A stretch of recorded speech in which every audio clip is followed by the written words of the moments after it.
So welcome back to the channel. I'm Felicia Long. I'm a licensed realtor in both Tennessee and Kentucky, and I talk about different areas of Nashville, the surrounding areas, Middle Tennessee, Southern Kentucky. So today we're going to talk about Goodlettsville. What's going on over there? Are they revamping Rivergate Mall? We've been talking about that on our other videos about things and plans and redevelopment, redesigns for Nashville. Stick with me and we're going to talk all about Goodlettsville today.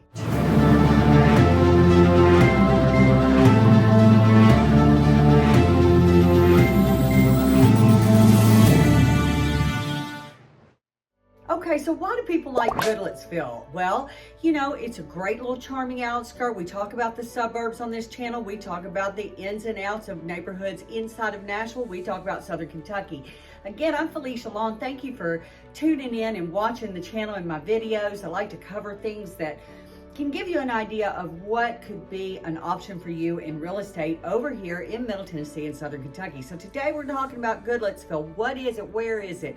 Why is it so great? Well, it is, you know, a great little town and people move there for its small town charm. It's affordable living. It's compared to nearby Nashville, it's much more affordable. It has a strong community atmosphere and convenient access to the amenities and the job market of Music City. So key reasons why people are attracted to Goodlettsville, which is up 65 north as you're heading towards Hendersonville, not that far outside of the city, is that it is a strategic location and it is just 12 to 16 miles north of downtown Nashville. Like I said, on I-65, and it offers residents an easy 20 to 25 minute commute to a major urban center for work and entertainment, but it also gives you the best of both worlds scenario as you have that small town cute charm and primary draw. Because of that, it has affordable housing. While the cost of living is slightly higher than the state average, the median home values are more affordable than in Nashville. So that appeals to young professionals, young families looking for a more budget-friendly option.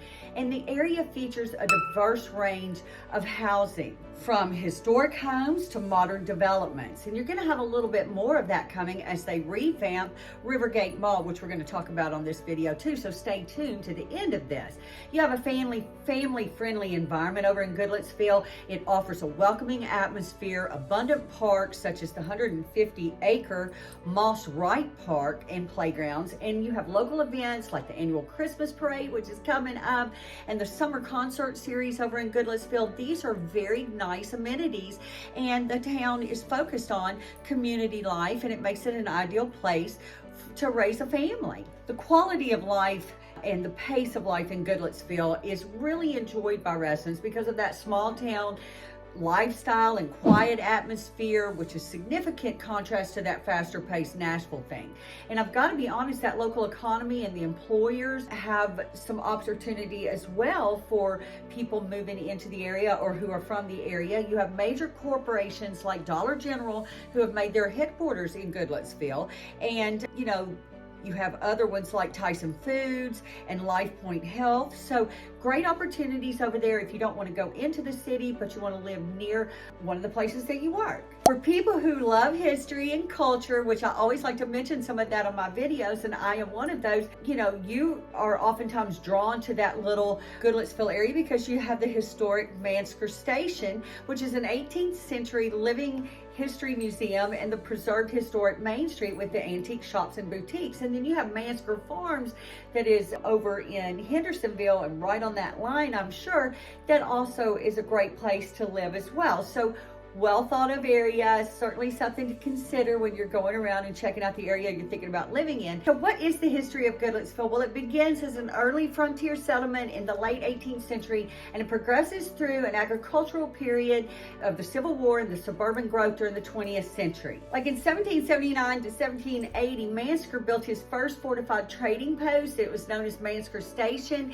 It's near Salt Lick and a creek now Mansker Creek, and that first attracted abundant wildlife. So that first station was abandoned and burned due to ongoing conflicts from the Native American Indians. You had Chickasaw and Cherokee Indians at that time in that area, but it's a very cool place to visit, get to know your historical background. It's something that I love to learn about on every single video about every area that I talk about that you might want to live in. You also have the historic Bowen House over there, which is believed to be the oldest brick building in Middle Tennessee. It was constructed by Captain William Bowen, and this house was a replica of Mansker Station, and it was now, you know, kind of a living history in the museums, preserving the pioneer era of the town. So it's really kind of cool to go and envelop yourself into those things. So in 1958, Goodlettsville reincorporated as a city exactly 100 years after its first incorporation.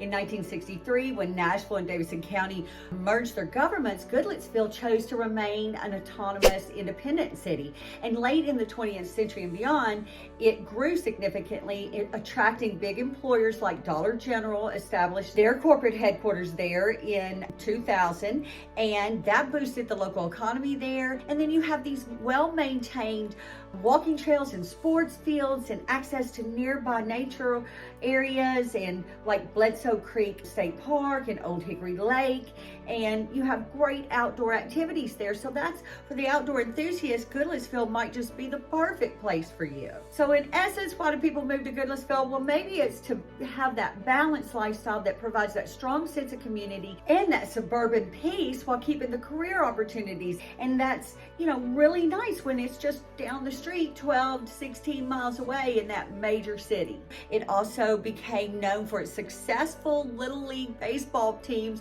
which reached the Little League World Series U.S. Championship game in both 2012 and in 2016, so I know they're very proud of that. There's lots of places to shop, but I want to talk about, since we talked about on the last video that we did last week, redevelopment, revamping, a 15-minute thought process of Nashville.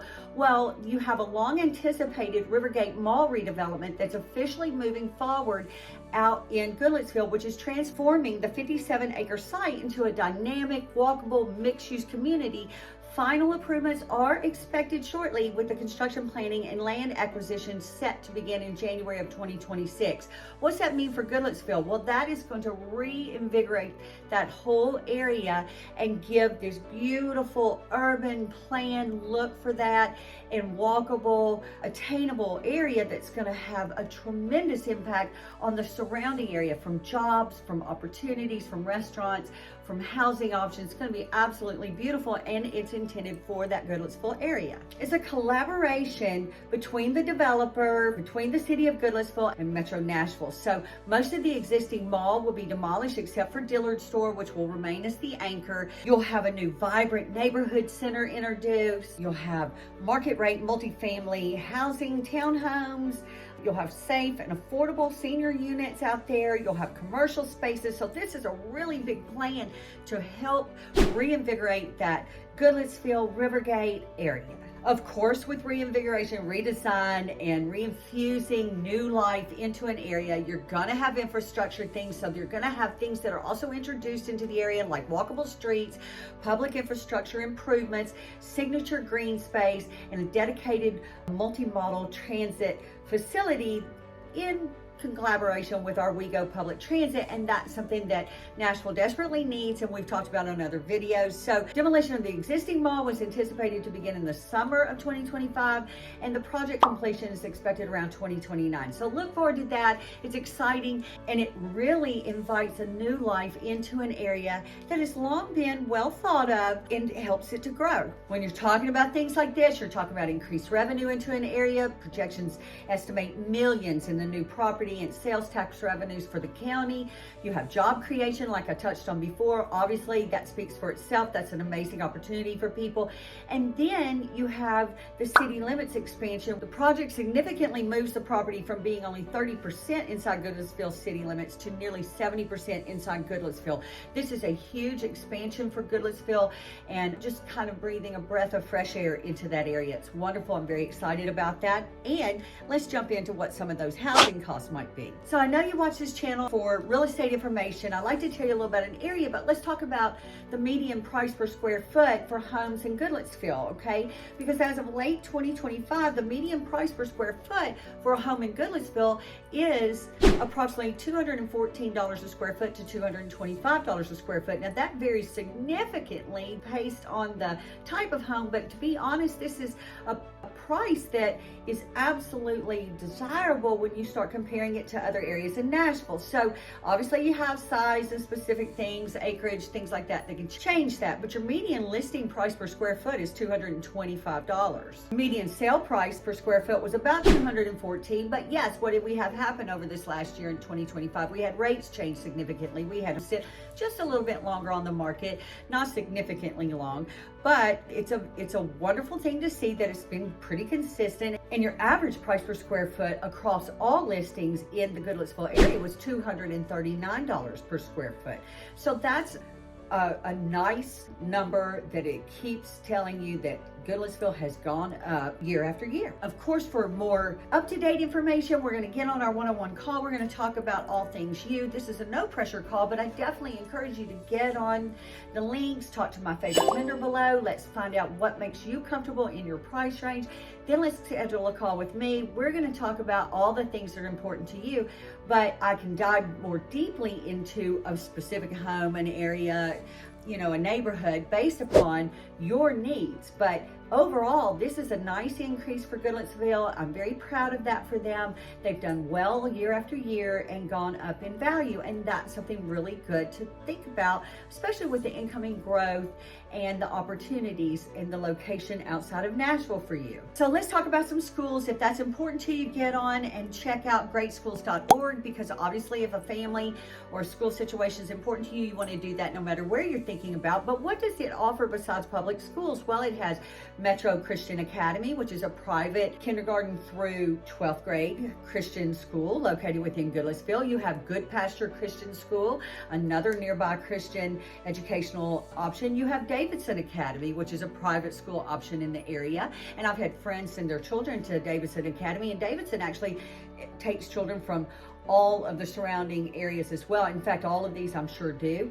Pope John Paul II High School is a private Catholic high school in the nearby city of Hendersonville. So you have some great options there. I know a lot of people who prefer to have those private institutions possibly as part of their children's curriculum have sent their children as far from Clarksville and various sides of Nashville to go to these schools. They're very well respected. And then of course you have your public institutions as well. So again, get on greatschools.org and let's check those out, and we'll talk about whether those things are important in which district you'd like to live.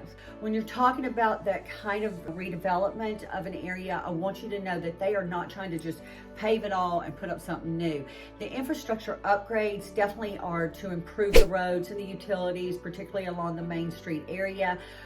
They want to protect the neighborhoods. They want to balance that new housing and have kind of a trending heavily towards the apartment and the townhomes. They want to give the preservation of the existing neighborhoods and the natural areas. And then they want to add more parks and green spaces and recreational options to that. So the whole plan is designed to be beautiful, a nice upgrade, really inviting, not off-putting to the current residents, but to enhance the overall area and really just kind of lift it up. So it's a beautiful design that I'm really proud of and impressed with. I was talking about the Rivergate Transformation Project, and I want you to understand, in all of Nashville, there were places when I was growing up, you would go to, if you didn't have like Green Hills Mall is where all my people have been and most closely related to and get into, and that's still my favorite. But when I was young, depending on where we were or where we were coming in from or where our people were, they would go to this local mall. So depending on where it was. Now, Rivergate brings people all the way in from Bowling Green, Kentucky, down, because that was your first one across that border. And sometimes coming in from that northwest side, you could get over to Rivergate pretty quickly too. Not a bad option at all. And it gave you some great opportunity. Grew up a long time ago, so it's been a minute. But, and some of the malls that I remember aren't even in existence anymore. They're now law schools and things like that. It's interesting. But Rivergate is a project centerpiece of a broader strategy that leaders have absolutely wanted to bring in to manage that rapid growth that we're having in Nashville, to enhance the quality of life in Goodlettsville. It has been really well planned, and it's a $350 million commitment and plan. It's a 57-acre mall property that is going to be infused with that type of money into that vibrant mixed-use community. So I want you to keep that in mind. There are some other places to shop that are in Goodlettsville, and one of the cutest all-time more locally owned stores is B.F. Myers for furniture. So maybe you like that restoration hardware look, or maybe you're not close enough to Sprint's and on the other side of town, but you like that value and maybe you want to pay less for it. Well, get on over to Goodlettsville and check out B.F. Myers, because they have beautiful things, very affordable, great store, well thought of, been there a long time. There's another great place to shop. It's the Chic Antique. It's really cute because it has, you know, known for its farmhouse chic aesthetic. It's a small business. I always think you should shop local when you can. Business that offers a unique handcrafted and stylish home decor, which I would love, and those items and furniture pieces. So those are nice for staging ideas. Customers appreciate the inspiring displays and the unique finds there, and so that's a good thing to think about. Then you have, you know, your budget-friendly, more discount options over there. You got American Freight furniture and mattress, and you have the Goodlettsville Antique Mall. So places to go. You have some dining. You have wonderful things to mention. What are the parks in Goodlettsville? Well, you have Moss Ride Park, which is its largest park, spanning 147 acres, and it starts at the home of the Mansker Station. It has 2.2 miles of walking trails. It has ball fields for baseball, softball, football, and soccer, and a playground, shelters, and picnics. It has Fenway's Dog Park and sand and volleyball courts. So it's a great place. Then you have P Park, P-E-A, like Austin P. P Park was Goodlettsville's original park, and it's located adjacent to the Delmas Lawn Community Center. No relation. Playground, tennis, pickleball courts, a seasonal splash pad, and picnic shelters, and a little free library, which is awfully cute too. So the little free library is wonderful. I don't know if you've seen those books along the way where the child can just take them. I love that idea. Then you have Pleasant Green Park. It's a park that hosts the city's seasonal outdoor swimming pool. It features a paved walking trail, a playground built with help from the CarMax Foundation, and 2 reservable picnic shelters. For your neighborhood parks, you have Brooks Park, which is located at the end of Mason Lane. It includes a small playground and green space. You have Gateway Park, and you have North Creek Park. Goodlettsville could be the right choice for you. We won't know unless we get on and talk one-on-one. I really appreciate your watching these videos. I love your comments. I appreciate them. Like and subscribe to the channel down below. Could Goodlettsville be the place for you? I would love to talk to you more in depth about that. Again, I'm Felicia Long. I've been selling real estate for a couple of decades now in Middle Tennessee and Southern Kentucky. I'm licensed in both states, and I really do appreciate the opportunity to work with you. Thank you so much for watching, and until next week, see you next time.